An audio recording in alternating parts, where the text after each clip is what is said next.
Good morning all. शुरू करते हैं इनफज के आज के लेक्चर को। आज का lecture no doubt previous lecture का ही कंटिन्यूएशन है। प्रीवियस लेक्चर के अंदर हमने एप्लीकेशन ऑफ एनएलएम यानी न्यूटन्स लॉज ऑफ मोशन को स्टार्ट कर लिया था और जहां पर हमने प्रॉब्लम समझना, प्रॉब्लम करना सीखा। और सबसे पहले जो हमने वहां पर एग्जाम्पल देखे थे वो इक्विलिब्रियम वाले केस थे, यानी जहां पर बॉडी पर नेट फोर्स जीरो लगता है। उस टाइप के एग्जाम्पल को हमने लास्ट क्लास के अंदर कवर किया था और आज के लेक्चर के अंदर अपन बात करेंगे नॉन इक्विलिब्रियम वाले केसेस। ऑब्वियसली इक्विलिब्रियम केसेस में अपने को करना क्या होता था, जो 4 स्टेप मैंने आपको बताए हैं, आइडेंटिफाई या choose X axis, Y axis, Z axis. दूसरे स्टेप के अंदर आपको फ्री बॉडी डायग्राम बनाने होते थे। तीसरे स्टेप के अंदर आपको करना क्या होता है, फोर्सेस के कंपोनेंट ब्रेक करने होते हैं। और चौथे स्टेप में आप क्या करते हो, हर बॉडी के ऊपर एक्स एक्सिस के अलॉन्ग अलग F equals to M A लिखते हो, वाई एक्सिस के अलॉन्ग अलग F equals to M A लिखते हो। लेकिन इक्विलिब्रियम में फोर्स जीरो हो रहा था, इसलिए अपन समेशन ऑफ फोर्स या मास इनटू एक्सेलरेशन का प्रोडक्ट जीरो कर रहे थे। लेकिन आज के लेक्चर के अंदर अपन वो एग्जाम्पल देखने वाले हैं जहां पर फोर्स की वैल्यू या एक्सेलरेशन किसी भी बॉडी का जीरो नहीं होने वाला, यानी कि नॉन इक्विलिब्रियम केसेस को अपन देखने वाले। सेक्शन 5 के अंदर ही है अपन। चलिए स्टार्ट करते हैं। हाँ, एग्जाम्पल देखने वाले हैं किसका, न्यूटन लॉज ऑफ मोशन पर बेस्ड प्रॉब्लम सॉल्व करेंगे अपन। नॉन इक्विलिब्रियम वाले केसेस को अपन यहाँ पर देखने वाले। चलिए स्टार्ट करते हैं। एग्जाम्पल प्रैक्टिस करते रहेंगे अपन, एग्जाम्पल से फटाफट स्टार्ट कर लिए। जैसे मान लीजिए आपके पास ग्राउंड है, ये ग्राउंड के ऊपर एक ब्लॉक रख रखा है और बाजू में एक और ब्लॉक ले लिया हमने, ठीक है। 2 ब्लॉक है आपके पास, एक का मास अपन ले लेते हैं, मान लीजिए फॉर द टाइमिंग मैंने मान लिया 50 kg और दूसरे का मास मैंने ले लिया 75 kg, ठीक है। और अपन क्या कर रहे हैं, फोर्स लगा रहे हैं, किसी एंगल पे लगा सकते हैं। इन जनरल आप किसी एंगल पे लगा सकते हो, हॉरिजॉन्टली भी लगा सकते हो, that is not point of concern. आप यहाँ पर मान लीजिए आपने फोर्स लगा लिया 100 न्यूटन का, 100 न्यूटन का फोर्स लगा लिया और ये एंगल आपके पास आ गया 60 डिग्री। 100 न्यूटन का आपने एक्सटर्नल फोर्स लगाया है, किसके ऊपर, 50 kg के ऊपर। दोनों सिस्टम इस तरीके से रखा हुआ है, फ्रिक्शनलेस सरफेस है, ठीक है। तो ऑब्वियसली अगर आप इस पर फोर्स लगाते हो तो मोशन जो होगा ब्लॉक का इस डायरेक्शन में होने वाला है। तो आपसे वही सवाल पूछा गया, फाइंड एक्सेलरेशन। एक्सेलरेशन ही फाइंड करना हमारा पर्पस होता है एनएलएम के अंदर, डायनामिक्स के अंदर। और उसके बाद की कहानी काइनेमैटिक्स के अंदर अपन देखते हैं। Find acceleration of both block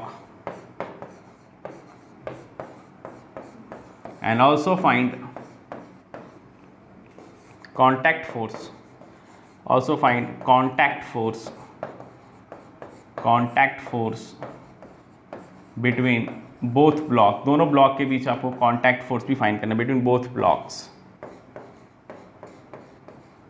चलिए फाइंड कीजिए, पॉज कैन सॉल्व, वीडियो को पॉज करना है एंड सॉल्व करना है। चलिए सॉल्व किया जाए। स्टेप आपको पता है, जो 4 स्टेप मैंने आपको बता रखे हैं उसी को आपको करना है। सबसे पहले X axis, Y axis, Z axis आप चूज करो। आपको पता है मोशन जो होने वाला इस डायरेक्शन में होने वाला, तो क्यों ना मैं एक्स एक्सिस को इस डायरेक्शन में चूज कर लेता हूँ और वाई एक्सिस को वर्टिकली अपवर्ड चूज कर लिया, यानी X axis horizontally, Y axis आपका वर्टिकल है। फिर आप क्या करोगे, फ्री बॉडी डायग्राम बनाओगे। फ्री बॉडी आपको क्या करना है, डायग्राम बनाना है। जितने भी ब्लॉक दे रखे हैं उसके आप फ्री बॉडी डायग्राम बना लीजिए। 50 kg है, यहाँ पर मैंने 75 kg को ले लिया। फ्री बॉडी डायग्राम में आप कैसे दिखाओगे, इधर आपने 100 न्यूटन दिखा दिया, 100 न्यूटन दिखा दिया। ये एंगल आपके पास 60 डिग्री दे रखा सवाल के अंदर। ये आपका 50 kg है तो m इंटू जी, नीचे कितना लग गया, 500 लग गया। यहाँ से नॉर्मल आपके पास N1 है, ये इसको पुश करेगा N12 से, ये मुझे फाइंड करना है, ठीक है। मेरे हिसाब से 50 kg का एफबीडी कंप्लीट हो गया। 2 जगह पे कांटेक्ट था, नॉर्मल फोर्स दिखा दिया 60 डिग्री पे, 100 न्यूटन नॉर्मल, ठीक है, बढ़िया। इसके साथ साथ 75 kg पे भी आप एक्शन रिएक्शन पेयर दिखा सकते हो। N12 contact force between 50 kg and 75 kg। यहाँ पर खुद का वेट है आपके पास mg यानी 750। यहाँ पे नॉर्मल N2 ले लेते हैं, बढ़िया। और तो कोई फोर्स लग नहीं रहा। अच्छा, एक्स एक्सिस वाई एक्सिस आपने डिसाइड कर लिया, दोनों ब्लॉक का, दोनों बॉडी का आपने क्या कर लिया, फ्री बॉडी डायग्राम भी बना लिया, ठीक है। यहाँ तक तो दूसरा स्टेप कंप्लीट हो गया। तीसरे स्टेप में आते हैं। अपन क्या करते हैं, कंपोनेंट ब्रेक करते हैं। देखिए जितने भी नॉर्मल फोर्स आपको दिख रहे हैं N1, N12, N2, ये सारे के सारे वर्टिकल प्लेन में है, ये ऑलरेडी एक्स एक्सिस के अलॉन्ग है।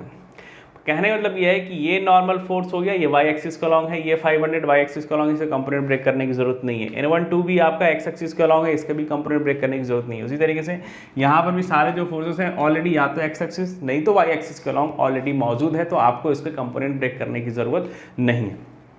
आप कंपोनेंट किसका ब्रेक करोगे, ये ना एक्स एक्सिस के अलॉन्ग है ना वाई एक्सिस के अलॉन्ग है, तो अपन क्या करेंगे, इसका कंपोनेंट ब्रेक करेंगे। तो 100 का ये वाला कंपोनेंट कितना आएगा, 100 cos 60 डिग्री, cos 60 डिग्री की वैल्यू हाफ होती है, तो 100 इंटू हाफ करेंगे तो ये आ गया 50 न्यूटन।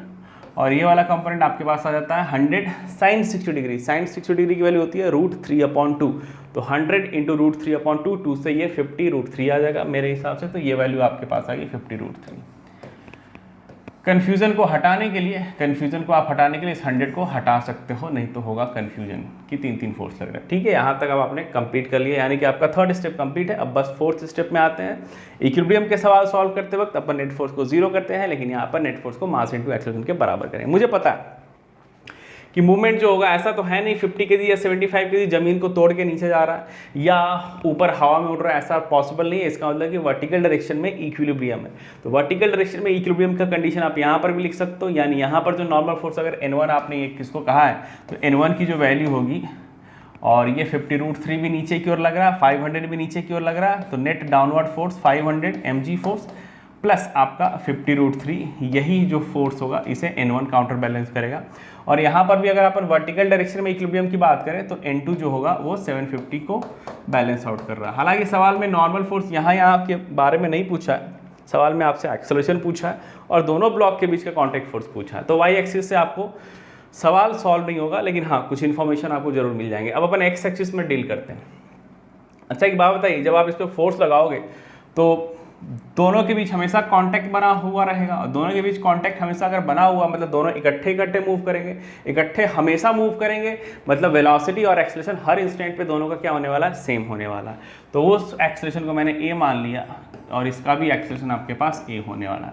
तो एक्स एक्सिस के अलॉन्ग अगर मैं नेट फोर्स की बात करूँ 50 kg पर, तो आपका लेफ्ट से राइट कितना लग रहा है 50, और इधर कितना लग रहा है N12 लग रहा है। तो आप 50 kg के लिए क्या इक्वेशन बनाओगे, 50 माइनस N12, माइनस क्यों, क्योंकि आपका N12 अपोजिट सेंस में नेगेटिव एक्स एक्सिस के अलॉन्ग है, ये आपका पॉजिटिव एक्स एक्सिस के अलॉन्ग हो गया, तो F ये आपका net force along positive X axis, that must be equals to 50 into acceleration. और यही काम अपन इसके लिए भी कर लेंगे। इसका देखिए हॉरिजॉन्टल में सिर्फ एक ही फोर्स लग रहा है N12, यही उसको एक्सेलरेट कराएगा, तो N12 की वैल्यू क्या हो जाती है, मास इंटू एक्सेलरेशन। एक यहाँ पर मिसकंसेप्शन ये होता है कि बच्चे क्या करते हैं, ये जो फोर्स 100 न्यूटन है वो इस पर भी लगा देते हैं 75 kg पे, ये सरासर गलत है। ये ऐसा हमने फ्री बॉडी में सीखा है कि एक्सटर्नल फोर्स जिस पर लगता है सिर्फ उसी पे दिखाते हैं, दूसरे पे कॉन्टैक्ट फोर्स लगेगा। ठीक है, अब आपके पास दो इक्वेशन, दो वेरिएबल, ये दोनों, और यही दोनों सवाल में पूछा गया है, कॉन्टैक्ट फोर्स यानी N12 और एक्सेलरेशन दोनों ब्लॉक का, दो इक्वेशन दो वेरिएबल, इसको आपको क्या करना है, सॉल्व करना है। आप आसानी से सॉल्व कर सकते हो, इन दोनों इक्वेशन को ऐड कर दो।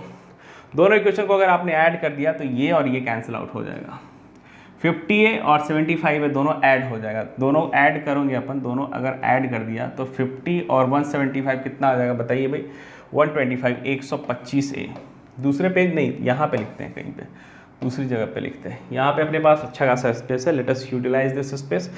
आपके पास 75A प्लस 50A कितना आ जाएगा, 125 इंटू एक्सेलरेशन, और आपका इधर कितना आ जाएगा, 50 आ जाएगा मेरे हिसाब से, N12 तो कैंसिल हो गया। तो एक्सेलरेशन की जो वैल्यू आएगी आपके पास 50/125 आ जाएगा, जिसको आप फर्दर और सिंप्लीफाई कर सकते हो। सॉरी 125 है ये, 125, इसको लिख भी लीजिए 125। आप इसको फर्दर और सिंप्लीफाई कर सकते हो, इसको 25 2 जा और 25 5 जा, यानी कि 0.4 मीटर पर सेकेंड स्क्वायर आ गया आंसर आपके पास SI यूनिट में। दोनों ब्लॉक का एक्सेलरेशन पता चल गया, यानी एक्सेलरेशन आपका 0.4 मीटर पर सेकेंड स्क्वायर आ चुका है ये। ठीक है, बढ़िया, ठीक है ना। अब अपन N12 की बात करेंगे। N12 आप यहाँ से निकाल सकते हो, ये कितना है, 75 into acceleration, 75 into acceleration, acceleration की वैल्यू कितनी है, 2/5, तो ये 5 कैंसिल आउट करोगे आप, 15 इंटू 2 यानी कि 30 न्यूटन, यानी दोनों ब्लॉक के बीच जो कॉन्टैक्ट फोर्स होगा वो 30 न्यूटन का होने वाला है, और ब्लॉक का कॉमन एक्सेलरेशन 0.4 मीटर पर सेकेंड स्क्वायर होने वाला है। यहाँ तक समझ में आया, बढ़िया है। तो ये सवाल आपका हो गया सॉल्व। ठीक है, अब इसी सवाल को देखिए, ये बिल्कुल फंडामेंटली हमने सॉल्व किया, लेकिन बहुत जगह पे इस सवाल को थोड़ा सा फास्ट करने के लिए अपन क्या करते हैं, एक और तरीका का इस्तेमाल करते हैं। तो उसको दूसरे पेज पे देखते हैं। कैलकुलेशन अगर मुझे फास्ट करना है, इस एग्जाम्पल को फिर से दूसरे मेथड से आपको समझा रहा हूँ। यहाँ पर 50 kg था, यहाँ पर आपके पास 75 kg था, यहाँ पर आपके पास कितना था, अगर मुझे 100 न्यूटन लगाना है, ये आपके पास एंगल 60 डिग्री है। मुझे पता है 100 का कंपोनेंट इधर करेंगे तो 100 cos 60 डिग्री 50 होने वाला, इधर 100√3 यानी कि 50√3 हो जाएगा। बढ़िया, यहाँ तक ये आपके पास ग्राउंड है। अब एक्सेलरेशन फाइंड करने के लिए अपन एक दूसरा और एक शॉर्टकट, जो कि बार बार हो सकता है मैं और आप या लिटरेचर यूज कर सकते हैं, वो इस चीज़ को लेंगे कि मुझे पता है कि ये 50 और 75 हमेशा कांटेक्ट में रहने वाला, थ्रू आउट द मोशन हमेशा दोनों चिपके मूव करेंगे, दोनों कांटेक्ट में मूव करेंगे, यानी हमेशा दोनों की वेलोसिटी एक होगी, दोनों को एक्सेलरेशन एक होगा। और उस कंडीशन में अपन दोनों को इकट्ठे एक बड़ा सा ब्लॉक मान सकते हैं।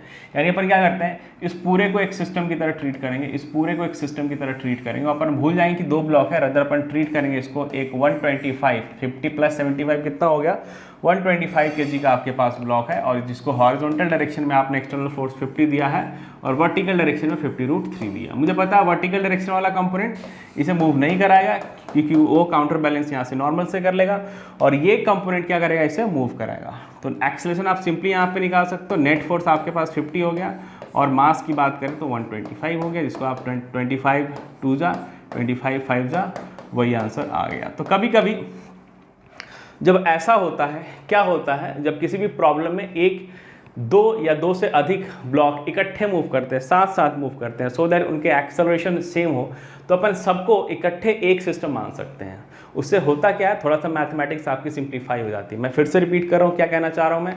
अगर आने वाले टाइम पर एक न्यूमेरिकल के अंदर अगर बहुत सारे ब्लॉक दे रखे होंगे, और समहाउ आपको पता है कि सारे के सारे ब्लॉक इकट्ठे एक साथ मूव करेंगे, सबका अगर एक्सेलरेशन सेम होने वाला है, तो आप क्या करोगे, सारे ब्लॉक को इकट्ठे एक ब्लॉक की तरह ट्रीट करेंगे, जिसका total mass summation of all the masses होगा, और उस पर डायरेक्टली आप F = ma लगाकर आप एक्सेलरेशन कॉमन फाइंड कर सकते हो।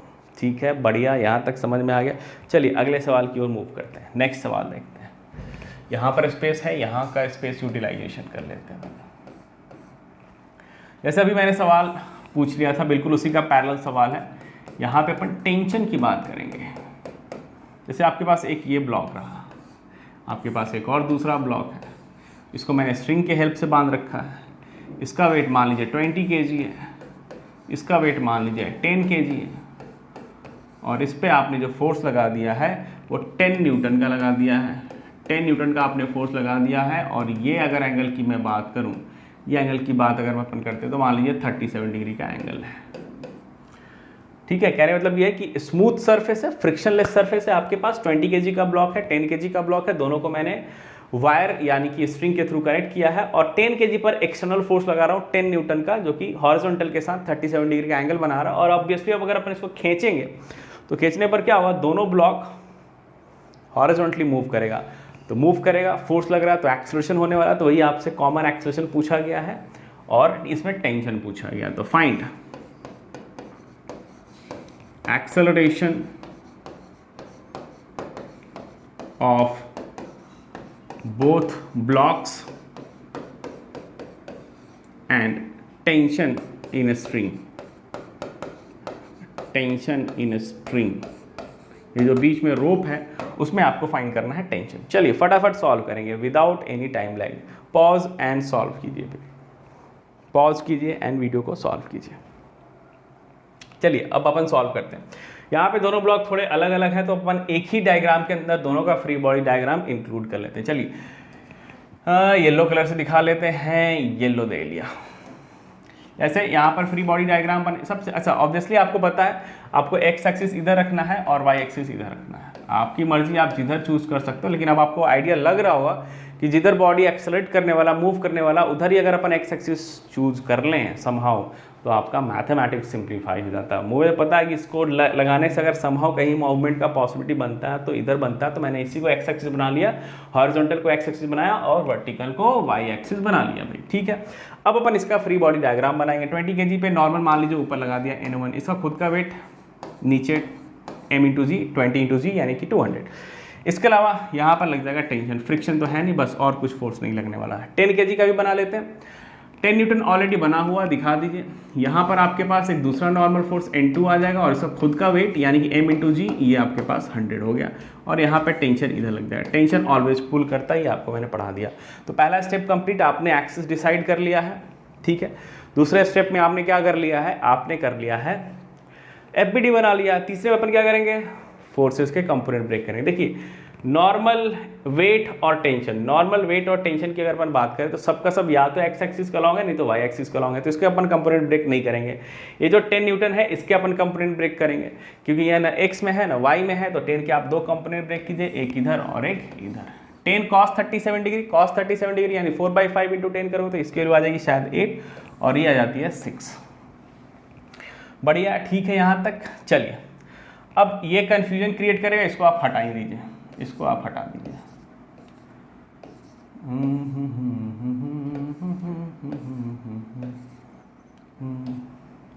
अब यहाँ पर एक कॉन्सेप्ट है, कॉन्सेप्ट ये है कि मुझे चेक करना पड़ेगा, मुझे क्या करना पड़ेगा, चेक करना पड़ेगा कि ये 6 जो है क्या 100 से बड़ा है, नहीं बड़ा है। जैसे मान लीजिए समहाउ अगर मैंने फोर्स का डेटा कुछ और दिया होता तो इट इज़ क्वाइट पॉसिबल कि वर्टिकल कंपोनेंट जो आ जाता फोर्स का वो 100 से अधिक हो जाता, तो उस केस में सिस्टम जो होता वो ज़मीन पे रहता ही नहीं, अदर ये हवा में उड़ जाता।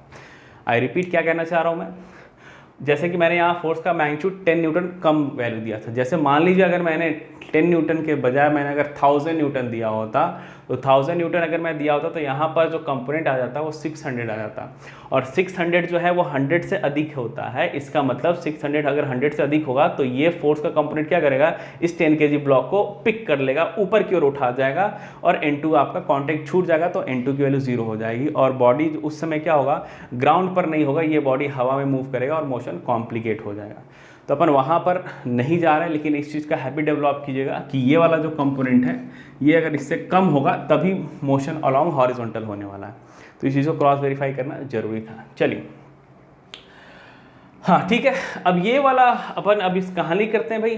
N1 की वैल्यू 200, N2 की वैल्यू 100, क्योंकि मुझे पता है कि मोशन जो होगा हॉरिजॉन्टल होने वाला है, वर्टिकल में उठने वाला नहीं है क्योंकि ये कंपोनेंट इससे छोटा है। तो वर्टिकल के अलॉन्ग इक्विलिब्रियम होगा, तो N1 की जगह पर आप डायरेक्टली 200, जो कि सवाल हालांकि नहीं पूछा, अगर पूछा होता तो आप बता देते, N2 की जगह पर आप डायरेक्टली 100 लिख सकते थे। अब अपन हॉरिजॉन्टल डायरेक्शन में, वर्टिकल में तो इक्विलिब्रियम है तो नेट फोर्स को 0 कर लिया, अब वर्टिकल में तो नॉन इक्विलिब्रियम है, बॉडी आपके एक्सेलरेट कर रही है, तो आपको लगाना है F = m, that is 4th step. तो टेंशन लग रहा है, तो टेंशन के लिए आप क्या लिखेंगे, मास 20 kg और इसका एक्सेलरेशन a मान लीजिए, ये इधर एक्सेलरेट कर रहा है। और एक बात फिर से मुझे बताइए, 20 kg और 10 kg हमेशा कनेक्टेड है, किसके थ्रू कनेक्टेड है, स्ट्रिंग के थ्रू है। 10 kg पहले मूव कर रहा है, उसके पीछे 20 kg मूव कर रहा है। 20 kg को कौन मूव करा रहा है, टेंशन मूव करा रहा है। तो 10 kg और 20 kg क्या होंगे, इकट्ठे मूव करेंगे, साथ साथ मूव करेंगे, साथ साथ मूव करेंगे, तो हर एक टाइम पे उसकी वेलोसिटी सेम होगी, और अगर वेलोसिटी हर टाइम पे सेम होगा तो उसका डिफरेंशिएशन दैट इज एक्सेलरेशन भी दोनों का सेम होने वाला है। तो अगर इसका एक्सेलरेशन a होगा तो इसका भी एक्सेलरेशन कितना होने वाला है, a होने वाला है। तो इसके लिए इक्वेशन बन गया tension equals to mass into acceleration. यहाँ पर क्या इक्वेशन बनेगा, यहाँ पर हॉरिजॉन्टल डायरेक्शन में 8 आ रहा है और यहाँ पर आपके पास टेंशन T आ रहा है, that must be equals to mass into acceleration. दो इक्वेशन, दो वेरिएबल सॉल्व करके आपके प्रॉब्लम सॉल्व हो जाएंगे, दोनों को ऐड कर देंगे अपन। तो टेंशन T, इसके बाद मैथ्स स्टार्ट हो गया, फिजिक्स का काम यहाँ पे खत्म हो गया। Physics will give you equation and solving equation is all about your mathematical approach, your mathematical aptitude. तो इन दोनों को अगर अपन ऐड कर देंगे, टेंशन कैंसिल आउट हो गया, आपके पास इधर बचा 8 और 20 + 10 कितना हो गया 30a। तो एक्सेलरेशन आपने निकाल लिया 8/30 मीटर/सेकंड², बढ़िया है। और टेंशन अगर आपको निकालना है तो टेंशन के लिए 20 × a हो गया, तो आप करोगे 20 × 8/30, ठीक है। जो भी इसकी वैल्यू आ रही है कितनी आ जाएगी भाई, इसकी वैल्यू आ रही है 8 × 16/3, बढ़िया। ये न्यूटन आ गया, ये आपके पास एक्सेलरेशन हो गया मीटर/सेकंड²। तो आपने दोनों वैल्यू फाइंड कर लिया। फिर से अगेन एक्सेलरेशन फाइंड करने का एक शॉर्टकट मेथड, जैसे मैंने आपको यहाँ पे बताया कि मुझे पता है जब दोनों बॉडी का एक्सेलरेशन कॉमन होने वाला है तो मैं क्यों ना दोनों को एक ही सिस्टम की तरह ट्रीट करूँ। अब जब मैं दोनों को एक सिस्टम की तरह ट्रीट करूँगा तो सिस्टम पर एक्सटर्नल फोर्स की बात करते हैं, क्योंकि इंटरनल क्या हो जाता है, कैंसिल आउट हो जाते हैं। ये tension opposite equal cancel out हो जाते हैं। तो जब मैं पूरे को एक सिस्टम लूँगा तो सिस्टम पर जो बाहरी फोर्स है, बाहरी कहने का मतलब ये है कि अगर ध्यान से सुनिएगा मेरी बात, मैं दो वर्ड यहाँ पर यूज़ कर रहा हूँ, एक इंटरनल फोर्स और दूसरा एक्सटर्नल फोर्स। अब ये इंटरनल फोर्स क्या होता है, जैसे मान लीजिए अपन क्या करते हैं, एक सिस्टम लेते हैं, और सिस्टम में बहुत सारे ऑब्जेक्ट हो सकते हैं। तो अगर सिस्टम के अंदर वाले ऑब्जेक्ट पे फोर्स लगाते हैं उसको अपन कहते हैं इंटरनल फोर्स। जैसे कि यहाँ पे टेंशन, अगर मैंने इस पूरे को सिस्टम लिया तो रस्सी जो होगा 10 kg पे या ये रस्सी 20 kg पे जो फोर्स लगा रहा है वो क्या होगा, इंटरनल होगा, क्योंकि रस्सी या रोप भी सिस्टम के अंदर है और ब्लॉक भी सिस्टम के अंदर हो गया। तो सिस्टम के अंदर वाले ऑब्जेक्ट, अगर सिस्टम के अंदर वाले ऑब्जेक्ट पे फोर्स लगाते हैं तो उसको अपन इंटरनल फोर्स कहते हैं। लेकिन अगर सिस्टम के बाहर वाले ऑब्जेक्ट सिस्टम के अंदर वाले ऑब्जेक्ट पे फोर्स लगाते हैं तो उसको अपन एक्सटर्नल फोर्स कहते हैं। तो मेरे हिसाब से आपको इंटरनल एंड एक्सटर्नल फोर्स समझ में आ गया होगा। तो अगर मैंने इन दोनों ब्लॉक को एक सिस्टम की तरह ट्रीट किया तो ये नॉर्मल N1 N2 mg ये सब एक्सटर्नल फोर्स हो गए, क्योंकि आपका ग्राउंड इंक्लूड नहीं किया गया, अर्थ इंक्लूड नहीं किया गया, तो दीज आर एक्सटर्नल फोर्स। उसके अलावा ये 8 न्यूटन और 6 न्यूटन कोई बाहरी एजेंट, कोई बंदा पुल कर रहा होगा वो लगा रहा, वो भी एक्सटर्नल एजेंट की तरह काम हो गया। तो अगर अपन हॉरिजॉन्टल डायरेक्शन में बात करें तो हॉरिजॉन्टल डायरेक्शन में सिर्फ एक्सटर्नल फोर्स का यही कंपोनेंट है 8।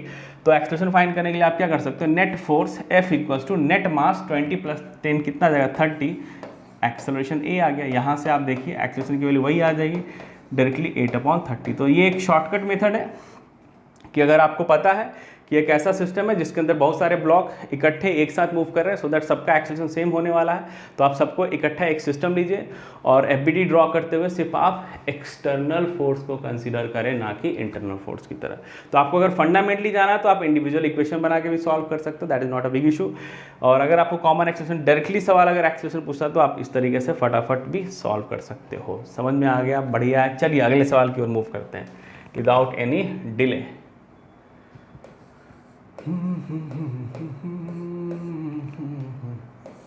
एक लिफ्ट ले लिया, आपके पास क्या है, एक लिफ्ट है, लिफ्ट के अंदर एक ब्लॉक है और इसके अंदर एक और ब्लॉक है।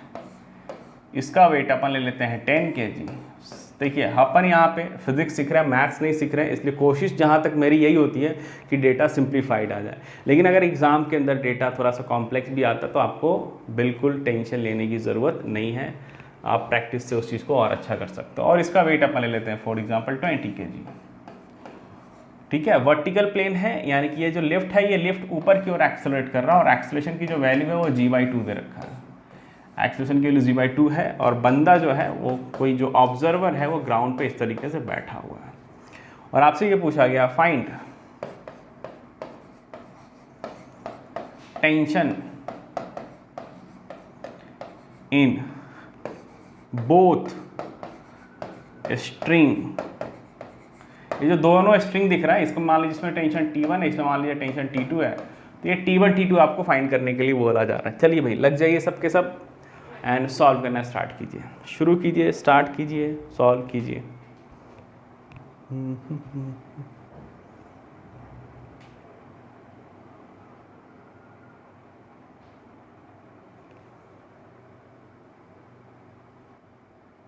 आपको करना है पॉज और तब करना है सॉल्व। चलिए पॉज एंड सॉल्व आपने कर लिया, लेट अस सॉल्व इट। आपको पता है मूवमेंट ऊपर की ओर हो रहा है तो आप इसको एक्स एक्सिस या वाई एक्सिस डिसाइड कर सकते हो। मैंने ऊपर वाले को वाई बोल दिया, इसको एक्स बोल देते हैं। पहला स्टेप खत्म। दूसरे स्टेप में आपको बनाना है FBD बनाएंगे। देखिए ऑलरेडी इसमें टेंशन T1 ऊपर की ओर एक्ट कर रहा है ना, इसको और अच्छे से बनाइए। इसमें लगा T1 और नीचे की ओर लगा T2 और इसका खुद का वेट कितना लग रहा है mg यानी कि 100। उस तरीके से इसका FBD बनाएंगे तो इस पर T2 ऊपर की ओर लग जाएगा 20 kg पे, इसका खुद का वेट कितना है 20 × g 200। पहला स्टेप खत्म, दूसरा स्टेप भी खत्म। तीसरे स्टेप में कंपोनेंट लेने की जरूरत ही नहीं है, वाई एक्सिस के अलॉन्ग ही मूवमेंट हो रहा है, कोई कंपोनेंट नहीं लेना है। आइए चौथे स्टेप में डायरेक्टली काम करें। 10 kg पे बात करोगे आप तो 10 kg के लिए आप क्या करोगे, ऊपर T1, नीचे कितना लग रहा है T2 लग रहा है और उसका वेट भी नीचे की ओर लग रहा है 100, यानी नेट अपवर्ड फोर्स इतना हो गया। मुझे पता है इस बंदे के लिए क्या हो रहा है, ओवरऑल सिस्टम एक्सेलरेट कर रहा है। ये आपका लिफ्ट था, लिफ्ट के साथ साथ लिफ्ट का अगर एक्सेलरेशन g/2 है, इसका मतलब इस ब्लॉक का भी एक्सेलरेशन g/2 होगा, इस ब्लॉक का भी एक्सेलरेशन कितना होने वाला है g/2 होने वाला है। तो आप लिख सकते हो नेट फोर्स अपवर्ड की वैल्यू मास दैट इज 10 और एक्सेलरेशन सवाल में रखा है g/2 यानी कि 10/2 लिख दिया। ये पहला इक्वेशन इसके करस्पॉन्डिंग हमने बना लिया है। अब अपन बात करेंगे 20 kg के ऊपर। 20 kg के ऊपर देखिए भाई टेंशन कितना लग रहा है, T2 ऊपर लग रहा है, नीचे कितना लग रहा है वेट 200 लग रहा है कि नहीं लग रहा है, देख लीजिए बताइए मुझे। ठीक है, लग गया ये। तो नेट फोर्स अपवर्ड की वैल्यू, इसका भी एक्सेलेरेशन उतना ही होने वाला, लेकिन इसका मास अलग है 20 और एक्सेलेरेशन लिख लिया g/2 दैट इज 10। अब इसको सॉल्व कीजिए, दो इक्वेशन दो वेरिएबल है। अंधेरा आ गया, ठीक है। तो ये क्या हो गया आपके पास, ये हो गया। आप इसको आसानी से सॉल्व भी कर सकते हो, दो इक्वेशन दो वेरिएबल, आप हालांकि यहीं से सॉल्व कर सकते हो। देखिए 2 5 जा और 20 × 5 कितना हो गया 100 हो गया, तो T2 की वैल्यू 200 + 100 यानी कि 300 आ गया। इसका तो मैथ्स है भाई। और T2 की वैल्यू यहाँ पे डाल देंगे तो T1 आ जाएगा। T1 की वैल्यू कितनी आ जाएगी, देखिए T1 की वैल्यू आपके पास आ जाती है, ये 2 5 जा, इधर आपके पास 50 ऑलरेडी था, ये 100 आ गया और प्लस T2 आपने 300 फाइंड कर लिया।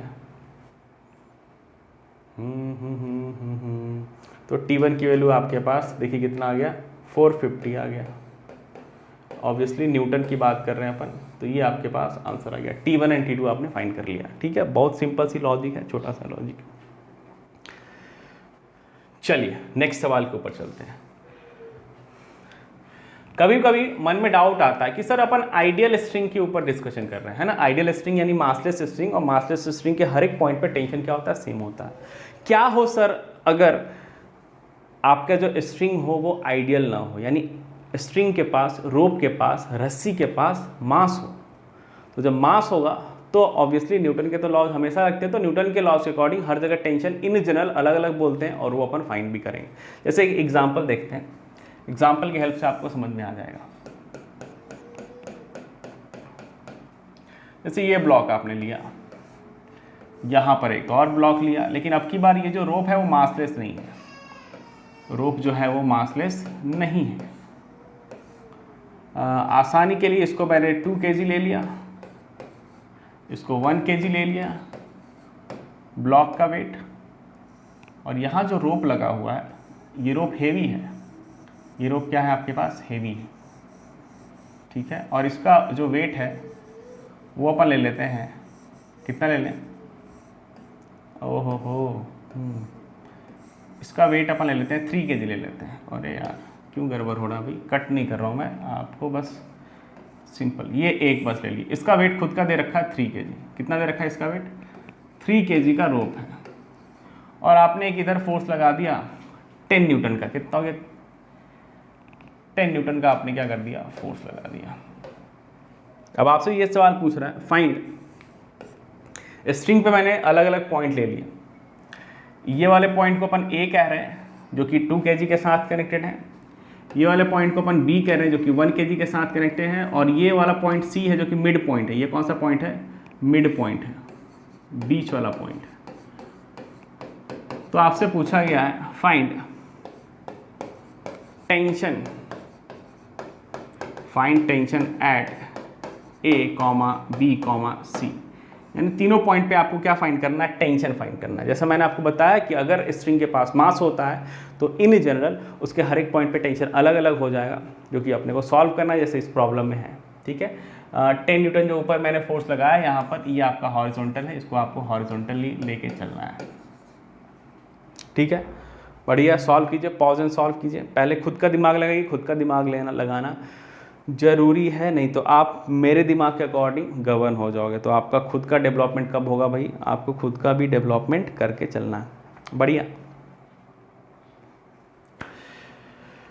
चलिए पॉज एंड सॉल्व आपने कर लिया, अब मैं करता हूँ। देखिए मुझे एक्सेलरेशन तो फाइंड करना ही पड़ेगा, है ना। अगर आप 10 न्यूटन फोर्स लगाते हो, स्ट्रिंग टॉट होगा 1 kg और 2 kg दोनों क्या होंगे, मूव करेंगे तो सिस्टम में एक्सेलरेशन होगा।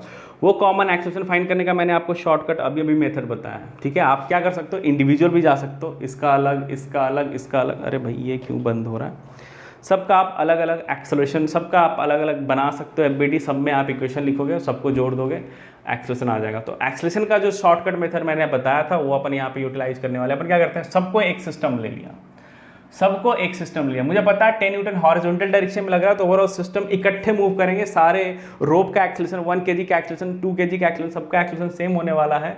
और वो कॉमन एक्सेलरेशन फाइंड करने के लिए मैं क्या करूंगा, सबको एक सिस्टम की तरह ट्रीट करूंगा, सबको एक सिस्टम की तरह ट्रीट करूंगा। तो सिस्टम पर सिर्फ और सिर्फ एक्सटर्नल फोर्स कौन सा लग रहा है, ये 10 न्यूटन लग रहा है। तो एक्सेलरेशन, कॉमन एक्सेलरेशन फाइंड करने के लिए अपन क्या करेंगे, net force 10 newton divided by net mass. Net mass कितना है 2 kg, 3 kg, 1 kg, यानी कि 2 3 5 + 1 6, यानी कि आपके पास एक्सेलरेशन की वैल्यू ये आ गई। आप इसको और सिंप्लीफाई कर सकते हो, 2/5/3 मीटर/सेकंड स्क्वायर। ये कॉमन एक्सेलरेशन आ गया, यानी ये सबका एक्सेलरेशन यही होने वाला है सिस्टम का। यहाँ तक समझ में आ गया, बढ़िया।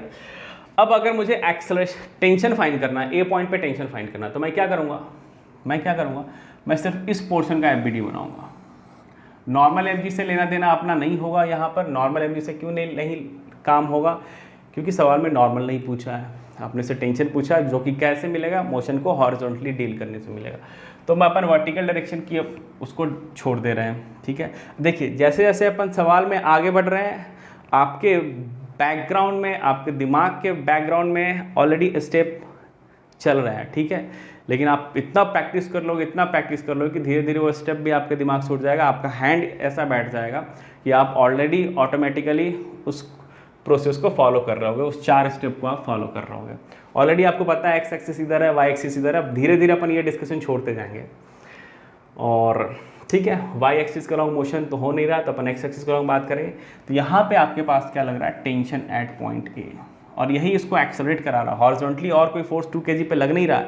तो 2 kg पे F = m लगाओगे तो tension at point A, mass into acceleration. Acceleration आपने कॉमन फाइंड कर रखा कितना, 5/3, तो इसकी वैल्यू कितनी आ गई, 10/3 न्यूटन। यानी टेंशन जो होगा ए पॉइंट पे 10/3 न्यूटन होगा। टेंशन का कोई भी फॉर्मूला नहीं होता, मैंने आपको बताया हुआ है। चलिए, अगर आपसे अगर बी पॉइंट का पूछ ले तो आप क्या करोगे, बी से होता हुआ अपन ये सिस्टम ले लेते हैं।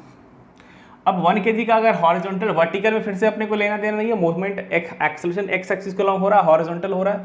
1 kg की अगर अपन बात करेंगे तो 1 kg पे यहाँ पर जो टेंशन लगेगा ये टेंशन एट पॉइंट बी होगा, और इस पर अगर अपन बात करें हॉरिजॉन्टली कितना फोर्स लग रहा है, तो 10 minus tension at point B 1 into acceleration. Acceleration आपने फाइंड कर लिया है, कितना फाइंड किया भाई एक्सेलरेशन, 10/3 नहीं कहा गया, 5/3 आपने ऑलरेडी फाइंड किया हुआ, तो आपके पास 5/3 आ जाएगा। यहाँ से आप टेंशन एट पॉइंट बी निकाल सकते हो, कैसे निकाल सकते हो, 10 माइनस ऑफ 5/3 कितना आ जाएगा, 25/3, 25/3, यानी टेंशन एट बी जो है वो टेंशन एट ए से अधिक है, पॉइंट बी पे टेंशन अधिक है, ठीक है, समझ में आ गया। अब टेंशन एट पॉइंट सी अगर निकालना है, तो टेंशन एट पॉइंट सी निकालने के लिए आप क्या करो, इसको सिस्टम ले लो।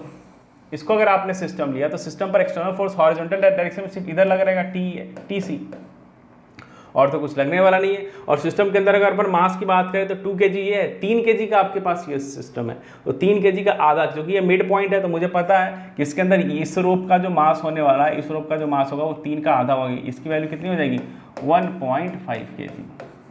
तो आप इस सिस्टम की बात कर रहे हैं, इस सिस्टम को अगर आप देखोगे तो इस पर हॉरिजॉन्टल डायरेक्शन में एक्सटर्नल फोर्स सिर्फ टीसी लग रहा है, नॉर्मल एमजी तो वर्टिकल में लग रहा है, उसकी कहानी अभी करेंगे ही नहीं अपन। तो टीसी लग रहा है, और टीसी एक्सेलरेट किसको करा रहा है, 1.5 और 2 दोनों को एक्सेलरेट करा रहा है। तो आप टीसी को ये लिख सकते हो, कैसे लिख सकते हो, टीसी की वैल्यू मास 2 प्लस रोप का मास आधा इंटू एक्सेलरेशन आपने कॉमन फाइंड कर रखा है। एक्सेलरेशन की वैल्यू ये देखिए आपके पास है 5/3, तो टीसी की वैल्यू आपने निकाल लिया, कितना आ गया भाई, ये 3.5 इंटू 5/3, ठीक है। इसको आप और फर्दर सिंप्लीफाई कर सकते हो, ये 5 2 जो आ गया, तो टीसी की वैल्यू कितनी आ गई, 35/6 आ गया। अब आपके मन में एक और डाउट आ रहा होगा कि सर टीसी फाइंड करने के लिए आपने इसको क्यों सिस्टम लिया, अगर अपन इसको सिस्टम लेंगे तो आएगा क्या, बिल्कुल आएगा। इसको अगर आप सिस्टम लोगे तो सिस्टम पर एक्सटर्नल फोर्स 10 न्यूटन का कौन लगा रहा है, कोई बाहरी बंदा लगा रहा है, और यहाँ पर टीसी जो लग जाएगा वो पीछे की ओर लग जाएगा, टीसी पीछे की ओर लग जाएगा। तो इसके लिए अगर आप इक्वेशन लिखना चाहते हो तो क्या लिखोगे, लिखेंगे 10 नेट इस डायरेक्शन में फोर्स, क्योंकि एक्सेलरेशन इस डायरेक्शन में होने वाला, तो फोर्स भी अपन इस डायरेक्शन में बात करेंगे, माइनस टीसी क्योंकि आपका एक्सेलरेशन का अपोजिट इधर लग रहा है। नेट मास कितना आ गया 1 प्लस इसका भी मास, क्योंकि मिड पॉइंट होगा तो इसका भी मास कितना होने वाला है, इसका भी 1.5 kg होने वाला है। तो 1 प्लस 1.5 की वैल्यू कितनी आ जाएगी, 2.5 kg इंटू एक्सेलरेशन 5/3। तो टीसी की वैल्यू कितनी आ गई, 10 माइनस ऑफ, इसको थोड़ा और सिंप्लीफाई कर सकते हैं, यहाँ से 10 हटा दिया, 5 2 25/6 आ गया। तो टीसी की वैल्यू आप इसको सॉल्व कीजिए 60 माइनस ऑफ 25/6, सिंप्लीफाई करते जाएंगे, कितना आएगा 5, और ये आपके पास बच गया 35/6। वही आंसर आ रहा है जो कि हमने यहाँ से फाइंड किया था। कहाँ से फाइंड किया था? यहाँ से फाइंड किया था। तो आपको जैसे मर्जी, फिजिक्स की यही खूबसूरती है। फिजिक्स की खूबसूरती ये है कि एक बार आपका कॉन्सेप्ट क्लियर है तो आपको जैसे सोचना है वैसे सोचो।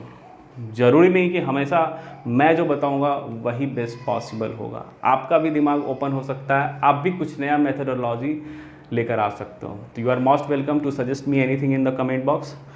और बढ़िया, इसी तरीके से अपन काम करते हैं। आपको अब समझ में आ गया होगा कि अगर डिफरेंट मास होंगे, या मास अगर डिफरेंट होगा, या मास फुल या मास के साथ अगर आपका स्ट्रिंग होगा, तो स्ट्रिंग के अलग अलग पॉइंट पे टेंशन अलग अलग होगा, जिसके वैल्यू आप न्यूटन के लॉ को लगा कर इस तरीके से कैलकुलेट कर सकते हो। ठीक है, बढ़िया। चलिए तो चलिए, यहाँ तक तो समझ में आ रहा है।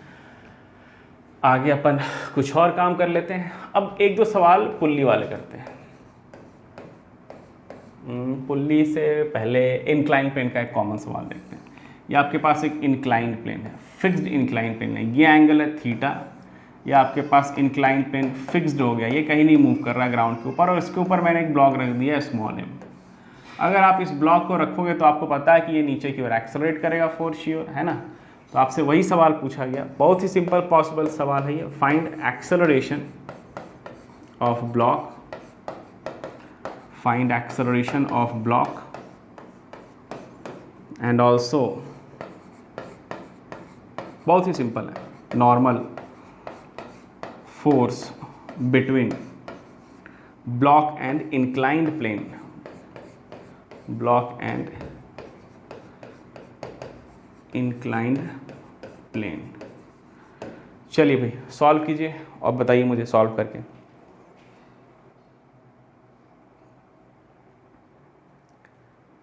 ठीक है, आइए सॉल्व करते हैं। ऑब्वियसली यहाँ पर मूवमेंट एक्सेलरेशन इस डायरेक्शन में होने वाला है, क्योंकि ये वर्टिकल प्लेन में है तो जी नीचे लग रहा है। तो मैं क्या करता हूँ, अब की बार एक्स एक्सिस वाई एक्सिस को चेंज कर लेता हूँ। मैथमेटिक्स को सिंप्लीफाई करने के लिए मैंने क्या बनाया, इसको एक्स एक्सिस बना लिया, यानी ये मेरा एक्स एक्सिस हो गया और इसका परपेंडिकुलर वाला जो है वो मेरे पास वाई एक्सिस हो गया। ठीक है, पहला स्टेप खत्म। दूसरे स्टेप में आते हैं। दूसरा स्टेप क्या करता है, एफबीडी बनाइए। कौन मूव कर रहा है, ब्लॉक मूव कर रहा है, तो ऑब्वियसली ब्लॉक का ही एफबीडी बनाने वाले अपन, एफबीडी बना लीजिए। ये आपके पास नॉर्मल लग गया, कौन लगा रहा है, ग्राउंड नहीं लगा रहा है, इंक्लाइन प्लेन लगा रहा है, और इसका खुद का वेट mg आपका नीचे की ओर लग रहा है। ठीक है, और तो कोई फोर्स लग रहा ही नहीं है। सेकेंड स्टेप कंप्लीट हो गया। थर्ड स्टेप में अपन कंपोनेंट ब्रेक करते हैं। देखिए नॉर्मल ऑलरेडी वाई एक्सिस का लॉन्ग है, नॉर्मल जो है वो ऑलरेडी वाई एक्सिस का लॉन्ग है, इंक्लाइन प्लेन के परपेंडिकुलर है, और mg जो है ना x में है ना y में है, तो अपन mg का कंपोनेंट ब्रेक करेंगे। थोड़ी देर पहले ही मैंने आपको सिखाया था और बोला था कि ये इतना पॉपुलर है कि आपको याद आ जाएगा। लास्ट क्लास के अंदर आपको बताया था कि mg के कंपोनेंट ब्रेक करने के लिए, जैसे ये अगर आपके पास 90 है, इस राइट एंगल ट्रायंगल को आप कंसिडर करेंगे तो ये एंगल कितना आ जाएगा, 90 माइनस ऑफ थीटा। तो mg का component along the incline plane that is x axis कितना आ जाएगा, mg cos 90 माइनस थीटा, और cos 90 माइनस थीटा की वैल्यू कितनी होती है, sin थीटा होती है।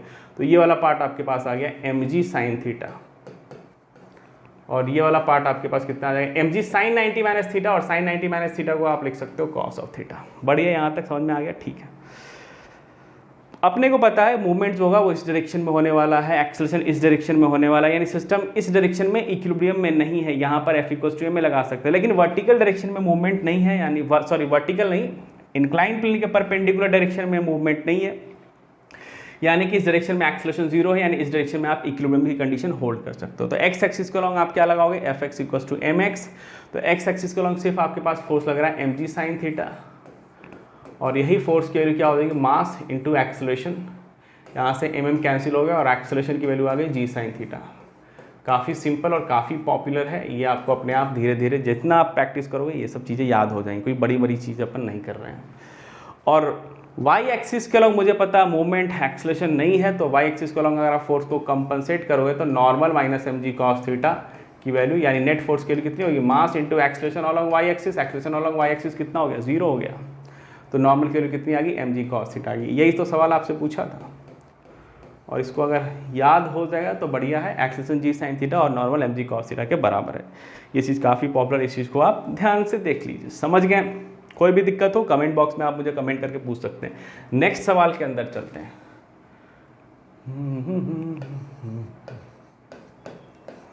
पुल्ली के कॉन्सेप्ट को थोड़ा इंट्रोड्यूस किया जाए। पुल्ली में हमने इक्विलिब्रियम वाले सवाल देख लिए हैं, फ्री बॉडी डायग्राम वाला सवाल देख लिया है, और पुल्ली को लेकर तो घबराना ही नहीं है। पुल्ली के लिए मैंने आपको ऑलरेडी 2 प्रॉपर्टीज पढ़ा रखा है। आइडियल पुल्ली स्ट्रिंग सिस्टम का मतलब होता है मासलेस पुल्ली, मासलेस स्ट्रिंग, और फ्रिक्शनलेस, दोनों के बीच गायब होगा, कहीं कोई फ्रिक्शन मौजूद नहीं होता है, ठीक है। और इसके 2 प्रॉपर्टीज आपने पढ़े हैं। 2 प्रॉपर्टीज में से कौन कौन से? सबसे पहले पुल्ली अगर मासलेस होता है तो नेट फोर्स आप उसके ऊपर 0 कर देते हो, पहला प्रॉपर्टीज है। और दूसरा प्रॉपर्टीज ये है कि चूंकि फ्रिक्शन गायब हो गया, टेंशन रस्सी के ऊपर और कोई दूसरा फोर्स नहीं लग रहा है, और रस्सी यानी रोप अगर मासलेस होगा तो हर जगह टेंशन सेम होने वाला है, यानी कि टेंशन पुल्ली के अक्रॉस टेंशन चेंज नहीं होगा। तो बस यही 2 प्रॉपर्टी याद रखना है। पहला प्रॉपर्टी कि नेट फोर्स ऑन पुल्ली को 0 करेंगे, और पुल्ली के अक्रॉस रोप में टेंशन सेम रहने वाला, चेंज नहीं होगा। तो बस यही 2 प्रॉपर्टी का इस्तेमाल करते हैं अपन, ज़्यादा कुछ नहीं करते हैं। जैसे सिंपलेस्ट पॉसिबल सवाल सॉल्व करते हैं। आपके पास सीलिंग है, सीलिंग छत से एक रोप है जिसको मैंने यहाँ पर बीच में आप कह सकते हो क्लैंप कर दिया, यानी कि यहाँ पर हिंज कर दिया, और एक आइडियल रोप है मासलेस।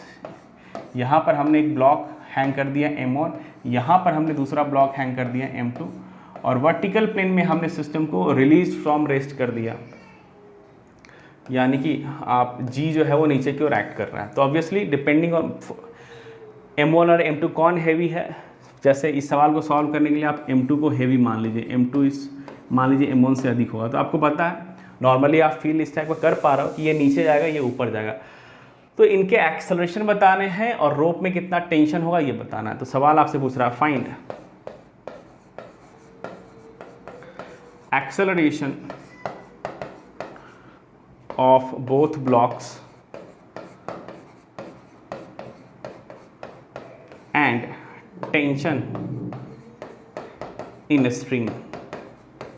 स्ट्रिंग आइडियल है तो थ्रू आउट टेंशन सेम होने वाला, वही टेंशन आपसे पूछा गया, और दोनों ब्लॉक का एक्सेलरेशन पूछा गया। चलिए पॉज एंड सॉल्व कीजिए, मेथड आपके पास पता है, अपन application of Newton's laws of motion देख रहे हैं। चलिए सॉल्व कीजिए भाई।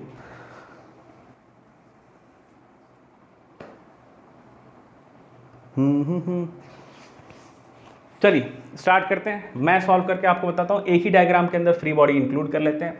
जैसे टेंशन यहाँ पे मान लीजिए T लग गया, और खुद का वेट इधर कितना लग जाएगा M1 × G, और तो कुछ लगने वाला नहीं है।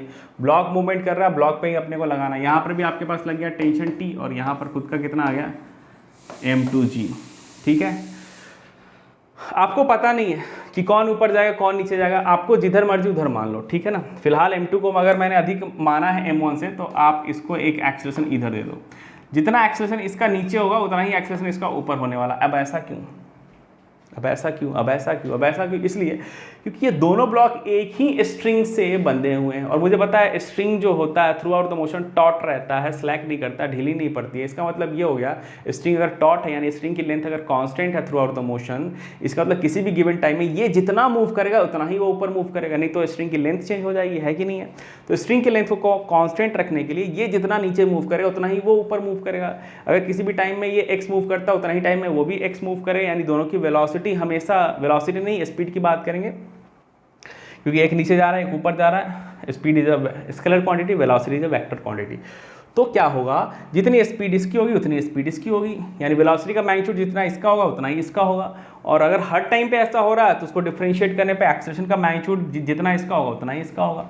डायरेक्शन दोनों का अपोजिट अपोजिट है, इसलिए अपन एक्सेलरेशन एक वेक्टर क्वांटिटी है, तो ये नहीं कह सकते कि जितना एक्सेलरेशन इसका उतना एक्सेलरेशन इसका, क्योंकि ये वेक्टर क्वांटिटी अपने को डायरेक्शन लेके बात करना पड़ता है वेक्टर को लेके। लेकिन अब ये जरूर कर सकते हैं कि एक्सेलरेशन का मैग्नीट्यूड जितना इसका नीचे की ओर होगा उतना ही इसका ऊपर की ओर होगा। ये बात समझ में आया क्यों होगा, क्योंकि ये एक ही धागे से कनेक्टेड है।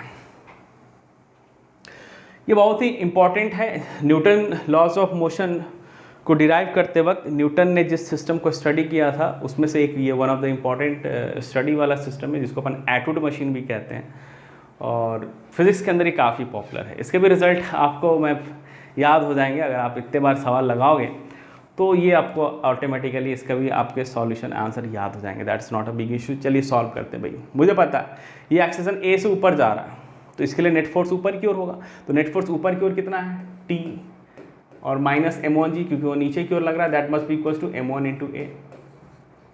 बन गया, इसकी कहानी खत्म। अब इस पे फोकस करते हैं। इस पे अगर आप फोकस करोगे तो ये नीचे की ओर जा रहा है, तो ऑब्वियसली m2g यानी नेट फोर्स नीचे की ओर होगा, तो m2g डोमिनेट करेगा, तो m2g नीचे की ओर आप माइनस टेंशन अपोज कर रहा कि वैल्यू m2 इंटू ए। बस फिजिक्स खत्म, दो इक्वेशन दो वेरिएबल। कौन कौन से दो वेरिएबल है? Tension and acceleration. क्लास 10 में आपने सॉल्व किया होगा, दो इक्वेशन दो वेरिएबल सॉल्व कर लेंगे।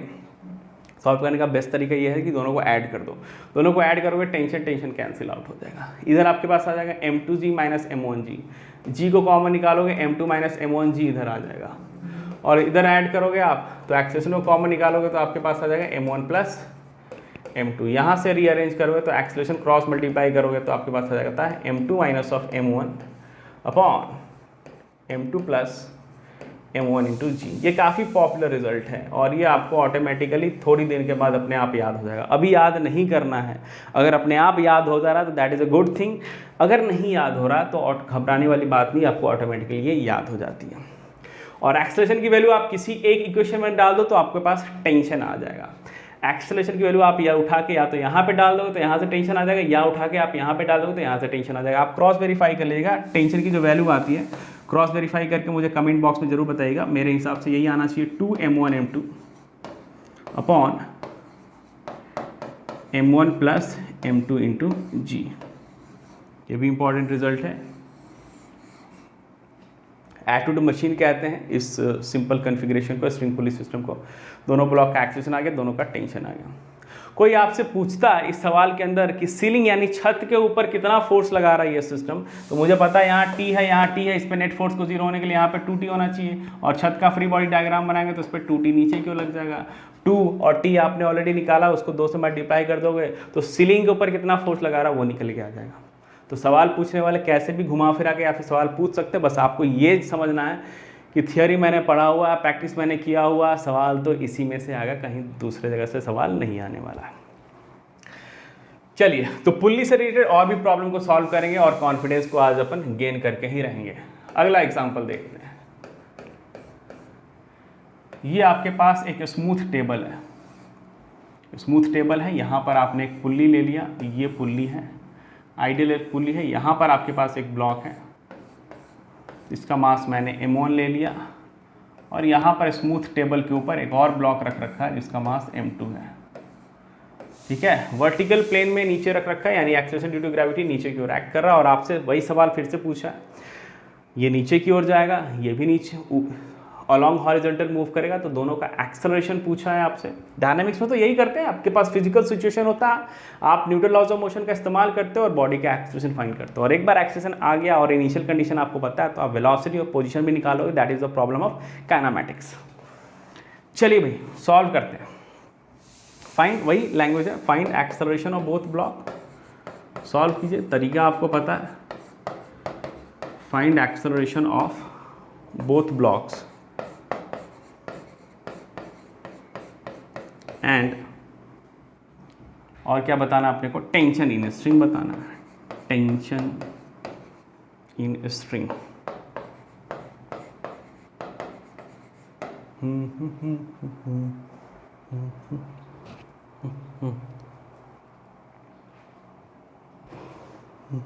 पॉज एंड सॉल्व कीजिए सब लोग भाई।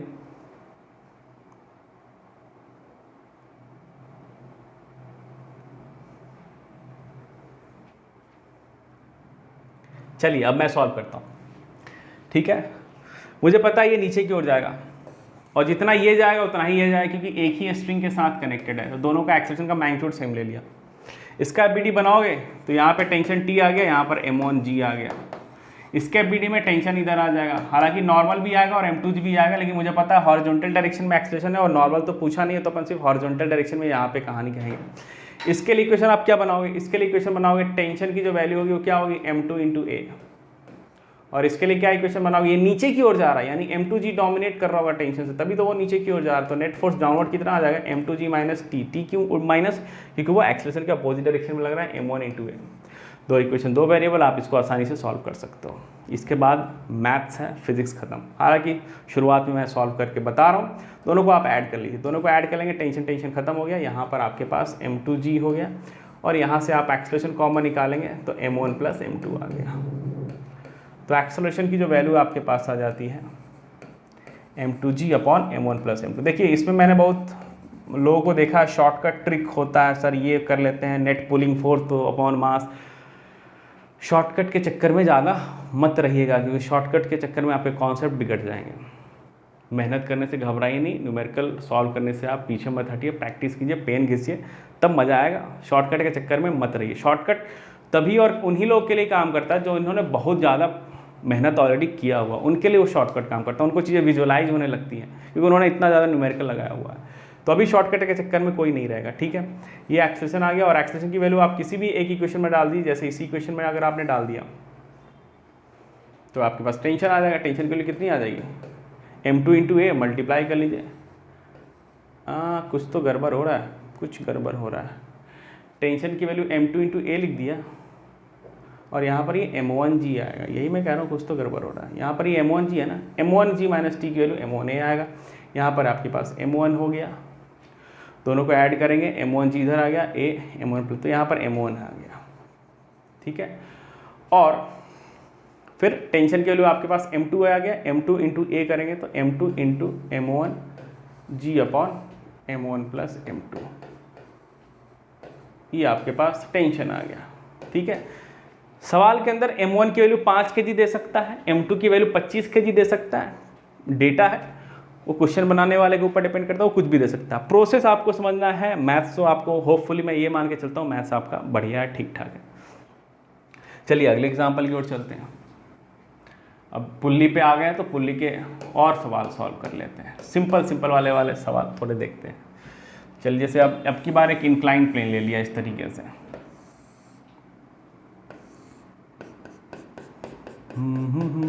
फिक्स्ड इंक्लाइन प्लेन है। इंक्लाइन प्लेन को भी मूव कराएंगे थोड़ी देर के बाद, ये फिक्स हो गया। इसके ऊपर एक ब्लॉक ले लिया, यहाँ पर एक पुल्ली लगा लिया, ये स्ट्रिंग यहाँ से होता हुआ यहाँ चला गया। इसका मास स्मॉल m ले लेते हैं, इसका मास अपन 2m ले लेते हैं। ये एंगल आपके पास थीटा है, ठीक है। कुछ भी ले सकते हैं, अब सवाल के अंदर है, ये 10 kg, ये 15 kg, कुछ भी ले सकता है। स्ट्रिंग आइडियल पुली सिस्टम है, ये थीटा भी नोन है, थीटा भी सवाल के अंदर दूसरे 37 डिग्री ले सकता है, कुछ भी कर सकता है। आपसे यही पूछा गया फिर से, find acceleration and tension. Tension obviously string में यही एक स्ट्रिंग आपके पास है, और एक्सेलरेशन ऑब्वियसली ब्लॉक की, क्योंकि आपका इंक्लाइन प्लेन तो फिक्स्ड है। चलिए पॉज एंड सॉल्व कीजिए, पॉज एंड सॉल्व।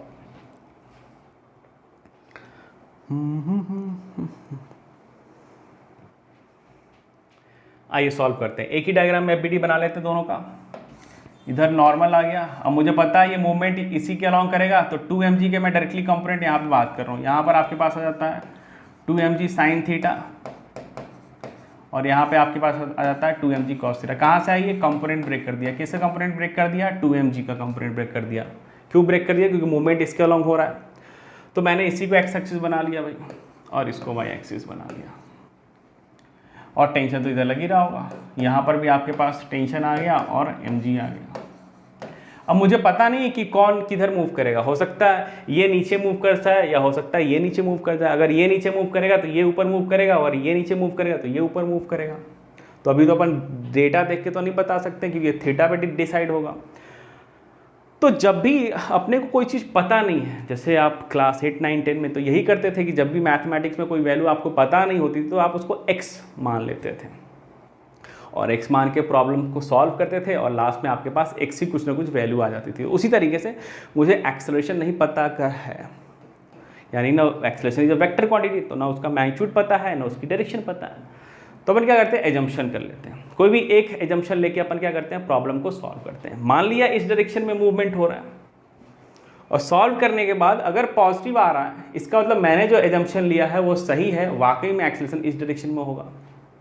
और मान लीजिए सॉल्व करने के बाद वो डेटा निगेटिव आ रहा है, इसका मतलब ये है कि मैग्नीट्यूड तो हमने सही निकाला है, माइनस आने का मतलब ये है कि डायरेक्शन आपने गलत चूज कर लिया, यानी कि वाकई में एक्सेलरेशन ऊपर की ओर होगा। फिर से मैं रिपीट कर रहा हूँ, एक इंपॉर्टेंट कॉन्सेप्ट है, ध्यान से सॉल्व कीजिएगा। न्यूटन लॉज ऑफ मोशन में हमारा पर्पस होता है एक्सेलरेशन फाइंड करना है, and acceleration is a vector quantity. Vector quantity मतलब उसका मैग्नीट्यूड भी नहीं पता और आपको डायरेक्शन भी नहीं पता होता है इन जनरल। और इसको मैंने क्लास 8, 9 से कॉन्सेप्ट के साथ मर्ज कर दिया। कैसे मर्ज कर दिया, जैसे क्लास 8, 9 में अगर आपको कोई मैथ्स के प्रॉब्लम में कोई वैल्यू आपसे पूछी जाती थी तो आप कैसे सॉल्व करते थे उसे। Let us suppose this value is x, फिर x मान के आप जो जो सवाल के अंदर इन्फॉर्मेशन दिया होता था उस सवाल के इन्फॉर्मेशन को यूटिलाइज करके लास्ट में x में इक्वेशन बना के x की वैल्यू निकालते थे। उसी तरीके से यहाँ पर भी एक्सेलरेशन का मैग्नीट्यूड तो आपने ले लिया है, लेकिन इसके साथ साथ आपको डायरेक्शन भी मानना पड़ेगा। और अगर सॉल्व होने के बाद एक्सेलरेशन की वैल्यू पॉजिटिव आती है, इसका मतलब आपने जो डायरेक्शन मान रखा था वो सही है, वाकई में एक्सेलरेशन उसी डायरेक्शन में होगा। लेकिन समहाउ सॉल्व होने के बाद अगर एक्सेलरेशन की वैल्यू निगेटिव आती है, इसका मतलब आपने जो डायरेक्शन माना था वो गलत है। मैग्नीट्यूड आपने सही निकाला है, लेकिन जो डायरेक्शन आपने माना है वो गलत है, वाकई आपके अजम्पशन के अगेंस्ट में डायरेक्शन होने वाला। बढ़िया है, ठीक है। तो मैंने मान लिया कि मान लीजिए इसका एक्सेलरेशन ए इधर होने वाला, क्योंकि एक ही स्ट्रिंग के साथ कनेक्टेड है तो जितना ये मूव करेगा उतना ये इधर मूव करेगा। तो अगर उसका एक्सेलरेशन ए है तो इसका भी एक्सेलरेशन कितना होने वाला है, ए होने वाला है। चलिए इस पर अपन कहानी करेंगे। मुझे पता है ये इंक्लाइन प्लेन के परपेंडिकुलर मूवमेंट तो करने वाला है नहीं, तो इस डायरेक्शन में आप फोर्स को कैंसिल आउट कर सकते हो। यानी अगर सवाल में नॉर्मल पूछा होता तो आप नॉर्मल फटाक से बोल देते क्या 2mg cos थीटा, हालांकि वो सवाल में पूछा नहीं है। चलिए इस डायरेक्शन में एक्स एक्सिस को अलॉन्ग इक्वेशन बनाएंगे अपन, कितना लिखेंगे 2mg sin theta, positive X axis में, निगेटिव एक्स एक्सिस में टेंशन लग रहा है, F = mx स्केलर इक्वेशन है, ये वेक्टर का कंपोनेंट इधर देख रहे हैं अपन, और मास 2m और एक्सेलरेशन आपके पास a आ गया। इसके लिए अगर ये नीचे जा रहा तो ये ऊपर जा रहा हो, इसके लिए इक्वेशन क्या बनाओगे, टेंशन माइनस नीचे की ओर mg की वैल्यू मास इंटू एक्सेलरेशन। दो इक्वेशन दो वेरिएबल आप फट से सॉल्व कर सकते हो, ठीक है ना। दो इक्वेशन दो वेरिएबल मैं यहीं पे छोड़ देता हूँ, ये आपका पर्पस है, ये आपका काम होगा, आप किसको कैसे सॉल्व कर, दोनों को ऐड करोगे टेंशन खत्म हो जाएगा, एक्सेलरेशन खट से आ जाएगा। और एक बार एक्सेलरेशन निकल के आ गया तो किसी एक ही इक्वेशन में डालोगे तो टेंशन निकल के आ गया। तो बस दो इक्वेशन दो वेरिएबल, फिजिक्स यहीं पे खत्म, इसके बाद मैथ से स्टार्ट हो गया। समझ में आ गया, यहाँ से आप सॉल्व कर लेंगे इस चीज़ को। चलिए अगले प्रॉब्लम पे चले आते हैं, नेक्स्ट प्रॉब्लम। ये तो लास्ट क्लास वाला चीज़ है, इसको हटा दीजिए, ये भी लास्ट वाला चीज़ है। हाँ, एग्जाम्पल देखते हैं।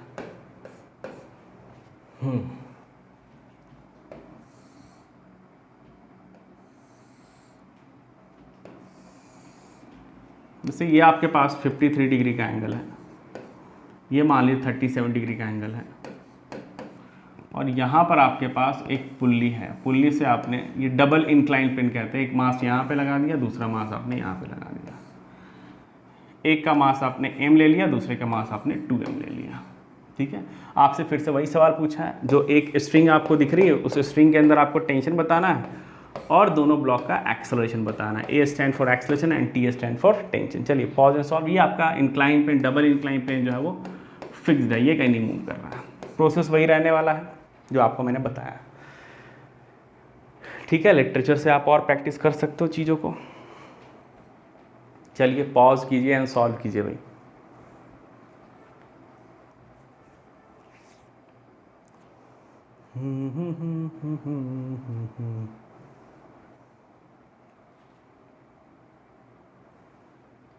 आइए देखते हैं, एफबीडी बनाते हैं। दूसरा कलर ले लिया थोड़ा सा,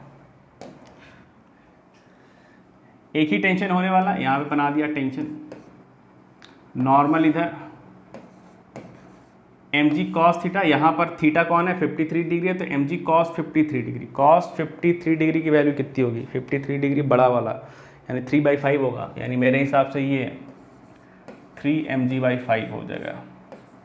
और इधर आपके पास आ जाएगा mg sin थीटा, और थीटा यहाँ पे 53 डिग्री यानी कि ये 4/5 mg, यानी कि 4mg/5। पता है ना कैसे लिखा, ये कंपोनेंट कर लिया, mg sin theta mg cos theta, theta ये वाला।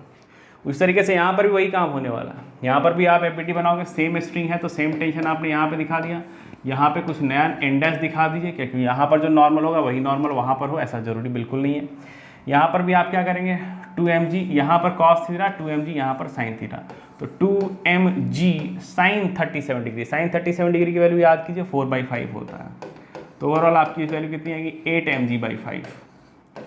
और यहाँ पर आपके पास हो जाएगा 2mg cos 37 डिग्री। नहीं कुछ गड़बड़ हुआ, कुछ गड़बड़ हो गया भाई। sin 37 डिग्री की जो वैल्यू होती है वो कितनी होती है,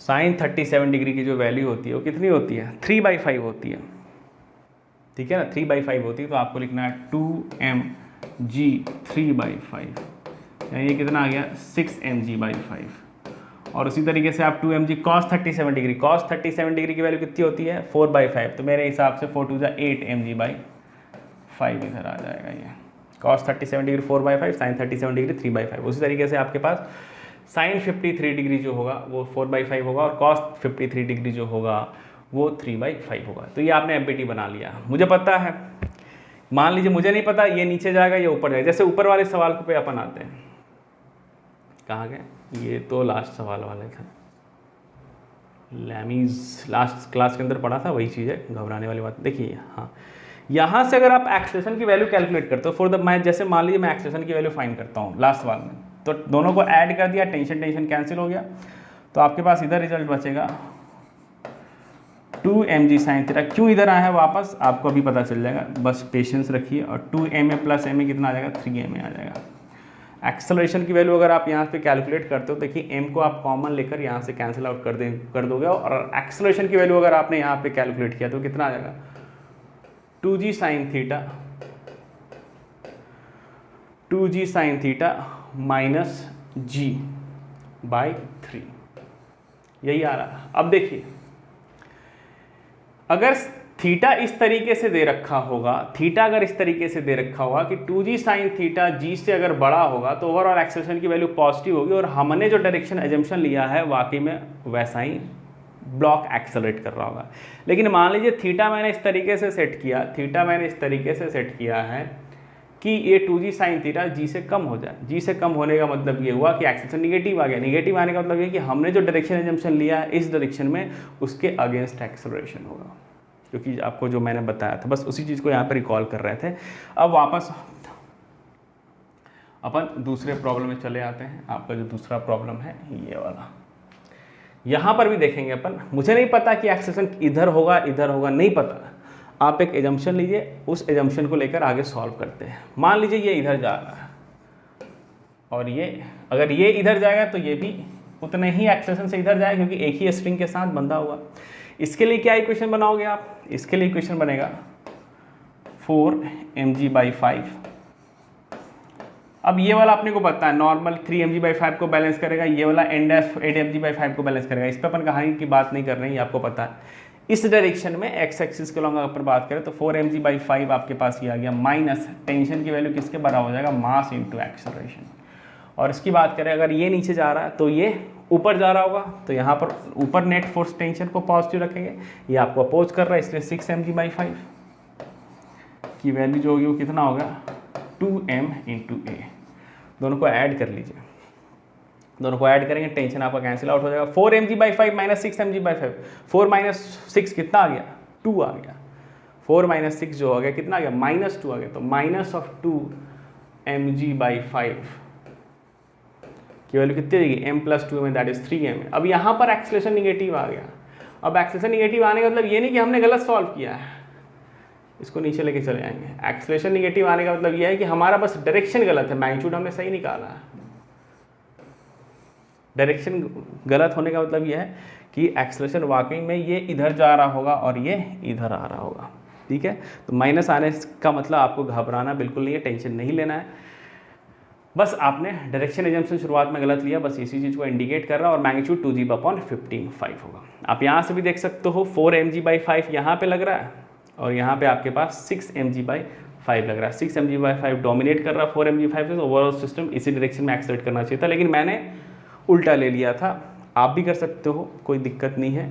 कहने का मतलब यह है कि शुरुआत में जो मर्जी वैसे एक्सेलरेशन ले लो, कोई फ़र्क नहीं पड़ेगा, ठीक है। तो इसी तरीके से और धीरे धीरे अपन सवाल को और कॉम्प्लेक्स करते जाएंगे। हालांकि एक सवाल मुझे और याद आ रहा है, एक काफ़ी पॉपुलर एक एग्जांपल है, जो कि मास रोप जब मास के साथ दे रखा होता है उस समय वाला एग्जांपल है। तो एक एग्जांपल देख लेते हैं। ये भी एक काफ़ी पॉपुलर एग्जांपल। जैसे आपके पास एक स्मूथ सरफेस है, ग्राउंड है ये, और यहाँ पर आपके पास एक रोप है। रोप काफ़ी हेवी है, मतलब मासफुल रोप है, मासलेस आइडियल नहीं, यानी ये आपके पास रोप है। और यहाँ पर आपने एक एंड पे फोर्स F लगा दिया। इस रोप का टोटल मास कैपिटल M दे रखा और टोटल जो लंबाई है वो L दे रखा। और आपसे पूछा है कि जिस एंड पर फोर्स अपन लगा रहे हैं, जिस एंड पे अपन फोर्स लगा रहे हैं, वहाँ से x डिस्टेंस पीछे अगर मैं कोई क्रॉस सेक्शन लेता हूँ तो यहाँ पर टेंशन कितना होगा, यही है सवाल। ठीक है, किसी क्रॉस सेक्शन पे टेंशन का मतलब क्या होता है कि उसके राइट वाले पोर्शन की बात करेंगे तो लेफ्ट वाला पोर्शन T से खींचेगा, या लेफ्ट वाले की बात करेंगे तो राइट वाला T से खींचेगा। तो किसी क्रॉस सेक्शन पे टेंशन का मतलब ये होता है कि उस क्रॉस सेक्शन के अक्रॉस वाले जो पार्ट हैं, लेफ्ट राइट वाले पार्ट हैं, वो एक दूसरे पे कितना फोर्स लगा रहा है, वही उस पॉइंट का टेंशन कहलाता है। ठीक है, कॉन्सेप्ट ये हमने देख रखा है। सवाल फिर से समझा दे रहा हूँ कि आपके पास एक ग्राउंड है स्मूथ, ग्राउंड के ऊपर एक रोप दे रखा है, लेकिन रोप जो है वो आइडियल नहीं है। रोप के पास मास M है, रोप की जो लंबाई है पूरी की पूरी वो L है, और एक एंड पे अपन ये कांस्टेंट फोर्स लगा दिया। ये एक्सटर्नल फोर्स है कांस्टेंट, ये हमने लगाया है, किसी एजेंट ने लगाया है। और जिस एंड पर फोर्स F लगाते हैं वहाँ से x दूरी पीछे वाले पॉइंट पर, पीछे वाले क्रॉस सेक्शन पे टेंशन की वैल्यू कितनी होगी, ये सवाल पूछा गया। ये काफ़ी पॉपुलर एक टाइप का एग्जाम्पल है, इसको आप देखिए, सॉल्व कीजिए। चलिए अब मैं सॉल्व करता हूँ। तो इसको सॉल्व करने का तरीका ये है, आप इसको कैसे भी सॉल्व कर सकते हो, ये बड़ी बात नहीं। सबसे पहले अगर अपन इस पूरे को एक सिस्टम की तरह ट्रीट करें तो सिस्टम पे नॉर्मल mg को तो काउंटर बैलेंस कर रहा होगा, लेकिन ये जो f होगा वो अनकम्पनसेटेड होगा, यानी इस f को कंपनसेट करने वाला कोई फोर्स नहीं, यानी कि हॉरिजॉन्टल डायरेक्शन में एक्सेलरेशन निश्चित है। वो एक्सेलरेशन मान लीजिए a है इस डायरेक्शन में, और वो एक्सेलरेशन अगर आपको फाइंड करना हो तो कैसे फाइंड करेंगे, सिस्टम पर टोटल फोर्स F, सिस्टम का टोटल मास M, न्यूटन का लॉ लगा दिया, सेकेंड लॉ लग गया भाई। अब मुझे यहाँ पे टेंशन फाइंड करना है, तो टेंशन फाइंड करने के लिए मैं क्या करता हूँ, इसका FBD बना लेता हूँ, या आप इसका भी बना सकते हो, कहीं से भी लेकर आओगे आंसर सेम आएगा। दोनों से करके देखेंगे, कोई टेंशन वाली बात नहीं है। मैं इसका अगर FBD बनाऊंगा तो इस पर सिर्फ टेंशन इधर लग रहा होगा। इस पोर्शन का मास मान लीजिए M1 मास है, तो इस पर अगर अपन FBD लगाएंगे तो टेंशन की वैल्यू क्या लिखेंगे, M1 × A। अब ये जो M1 है, स्मॉल m1, ये मैंने अपनी मर्जी से माना है। सवाल में जो वेरिएबल दे रखा होता है उसी वेरिएबल के टर्म में आंसर लेके आना होता है। ऐसा नहीं कि अपन कोई दूसरा वेरिएबल खुद से इंट्रोड्यूस करते हैं, अगर करते भी है तो उसको एलिमिनेट करना पड़ेगा। तो स्मॉल m1 तो मैंने खुद से माना, सवाल में दे नहीं रखा, तो स्मॉल m1 की वैल्यू अपन आसानी से यूनिटरी मेथड से आप निकाल सकते हो।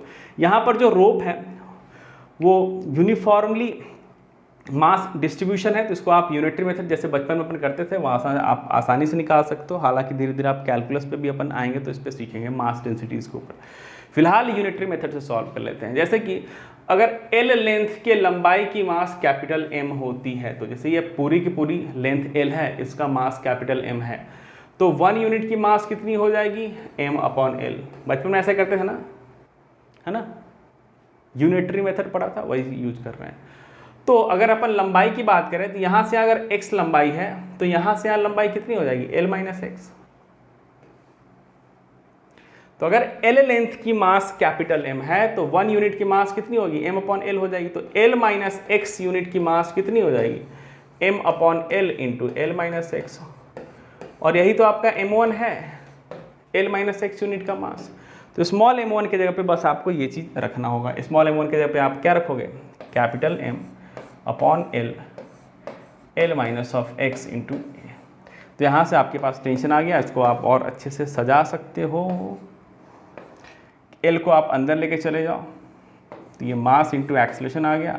L को अंदर लेके जाओगे तो L/L 1 बन जाएगा, ये 1 - x/L आ गया। तो ये टेंशन आ गया। अच्छा, ये एक्सेलरेशन अभी तो मैंने पता ही नहीं, एक्सेलरेशन के लिए F/m होता है, तो अभी आंसर यहाँ पे नहीं लिखेंगे अपन। M1 × A कर लिया और A की जगह पर कैपिटल F। A तो अननोन है ना, A तो हमने निकाला है F/m, तो F/m रखेंगे तो मेरे हिसाब से या F को M × A रखोगे तो ये F आ जाएगा, ये 1 - x/L आ जाएगा। ये आपका आंसर हो गया। ठीक है, समझ में आ गया। तो अगर मास फुल या मास के साथ कोई स्ट्रिंग या रोप होगा तो जस्ट आप उस ब्लॉक की तरह ट्रीट करके F = m लगाओगे, कहानी खत्म हो जाएगी। x देख के आपको डरना नहीं है। अब इसी सवाल को अगर मैंने इसका FBD बनाया होता तो कैसे सॉल्व करेंगे उस पर भी फोकस कर लेते हैं। इसका मास मान लीजिए m2 है, इसका मास कितना है, m2 है। तो इसका फ्री बॉडी डायग्राम बनाएंगे तो इस पर एक्सटर्नल फोर्स F इधर लग रहा है और यहाँ पे टेंशन लेफ्ट वाला पोर्शन इसको अपनी ओर खींचेगा, तो तो टेंशन अब की बार इस पे पीछे क्यों लग जाए। ये टेंशन इस वाले पे लग रहा है, खींच रहा है, पुल कर रहा है। कौन खींच रहा है? लेफ्ट वाला पोर्शन राइट वाले पोर्शन को अपनी ओर खींच रहा है। ये वाला जो टेंशन है वो लेफ्ट वाले पे लग रहा है, कौन लगा रहा है? राइट वाला लगा रहा है, अपनी ओर खींच रहा है। Tension is always pulling force. कौन लगाता है? आजू बाजू वाले आपके रोप के मॉलिक्यूल्स लगाते हैं, पार्ट लगाते हैं। इस पे अगर अपन न्यूटन का लॉ लगाएं तो क्या लिखेंगे? F माइनस टी, और इसका मास अगर आपने m2 लिया तो m2 इंटू ए। फिर m2 भी निकालेंगे, क्योंकि m2 तो मैंने अपनी मर्जी से वेरिएबल इंट्रोड्यूस किया, तो मेरा कर्तव्य है कि उस चीज़ को मैं हटा दूँ। कैसे निकालेंगे? वही यूनिटरी मेथड आपके पास है। इसकी लेंथ कितनी है? x है। तो अगर 1 यूनिट की m/l है तो x यूनिट की कितनी हो जाएगी? x यूनिट की हो जाएगी आपके पास m/l इंटू x। यही आपके पास m2 हो गया। ये तो आपके पास m1 था, ठीक है। तो m/l x, यही आपका m2 हो गया। तो आप यहाँ पे लिख लोगे टेंशन की जो वैल्यू आएगी, देखिए आप लिख सकते हो F minus of m2 into a. तो फाइनली टेंशन की वैल्यू आपके पास आ जाएगी F माइनस m2 के जगह पे आप लिखोगे कैपिटल M/l x, और एक्सीलरेशन के जगह पे आप लिखोगे कैपिटल F/m। कैपिटल M खत्म हो गया, यहाँ से आप F को भी कॉमन निकाल सकते हो। तो मेरे हिसाब से वही आंसर आपके पास फिर से चला आएगा। यहाँ पर कुछ नहीं है, 1 है, यहाँ पर माइनस ऑफ x/l है। तो आपको जिधर से मर्जी है उधर से जाइए। अरे भाई ऐसा क्यों कर रहा है? हाँ, ये और ये दोनों, यही आपका आंसर है, यही तो है आंसर। तो इधर से जाइए, इधर से जाइए, आंसर सेम होने वाला है, ठीक है। तो फिलहाल आज का लेक्चर मैं यहीं पर ख़त्म कर रहा हूँ। आज के लेक्चर में हमने application of Newton laws of motion वाला जो सेक्शन था, सेक्शन नंबर 5, उसी को कंटिन्यूएशन में रखा है। और लास्ट क्लास के अंदर हमने इक्विलिब्रियम वाले केस को डिस्कस किया था। आज के लेक्चर में हमने नॉन इक्विलिब्रियम वाले केस को डिस्कस किया था और सिंपल प्रॉब्लम को सॉल्व किया था। धीरे धीरे अपन इसके अंदर और कॉन्सेप्ट को लाते जाएंगे और सवाल का लेवल अपन धीरे धीरे और बढ़ाते जाएंगे। तब तक पेशेंस रखिए, पढ़ते रहिए, मस्त रहिए। आज के लिए इतना ही। सबको टाटा बाय बाय, चलिए।